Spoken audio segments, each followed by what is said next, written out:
নামটো কি? চিকু চিকু। আয়ো তুমি লৈ যাবা। চিকু না চিকি চিকি চিকু চিকি তুমি কি লৈ যাবা? লৈ যাবা।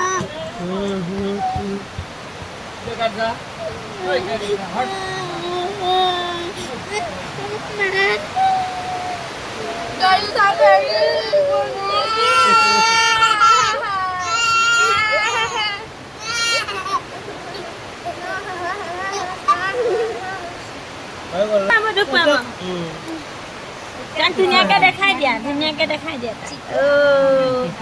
বাজনী পাহৰি নাযাবা দেই চিকু। চিকি চিকি চিকি চিকি তাও এখন ভাগ্য লৈ আহিছে আৰু চেণ্টাৰ চদাটো এইটো যা মামি এন দাদি গোলিনে খঞ্জিয়াই আছে ভৰি বান্ধিব লাগে নে ভৰি বান্ধিব লাগিব ৰছীডাল মানে নিয়মটো কৰিব লাগিব।